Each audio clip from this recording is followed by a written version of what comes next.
I was running this week. Thanks for asking. So, I just did, well, a little while ago, I did my long run at 8 in the morning. And then I came home and had second breakfast and took a nap. And now it's afternoon. But I ran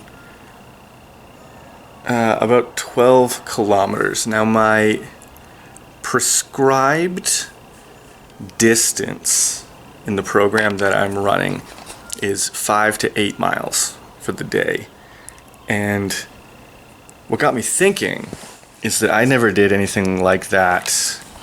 I never did a range style prescription when I was winging it and doing things on my own. I was like, yeah, either you do a long run, which would like be an interval, a matter of like 10K plus. Like I consider 10K a pretty short run. And yeah, so when I was doing my long runs, it would be up in the 20K, 30K range that I was doing once a week. And then I would run intervals during the week. And if I felt crappy in any way, I would take a rest day and not run.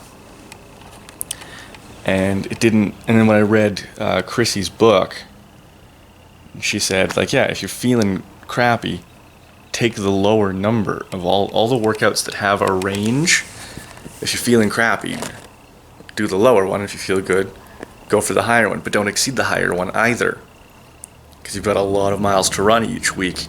There's no need to, like, you're not going to get any benefit tacking on more to any of the workouts either. And I wasn't thinking that way on my own. Whereas, like, either super long run or intervals or rest.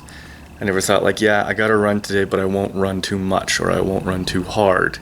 Like, and I know that this is a typical problem for everyone who gets into running.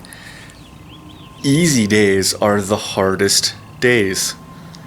'Cause you're like, what is the benefit, emotionally speaking, of running 3 miles?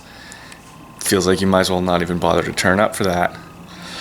But if you rack up a few 3-milers over the week, as well as some 5 and some 8-milers, you've now had a really good week of running and you've got the mileage on your legs, and that's my goal right now.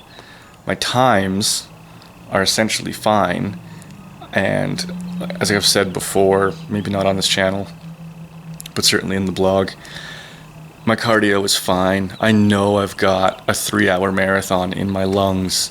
What I need is to get a 3-hour marathon into my fucking ankles. And so yeah, that's just going to be mileage. Like I don't need to strain too hard. I just need to put in the miles. Like, fewer miles more often is the way to go. And that's a weird mentality for me, because I was raised in the Tim Ferriss vein of, like, there's got to be a really smart way to do things really efficiently, and it's never the smart, efficient way to just plot out some miles every day.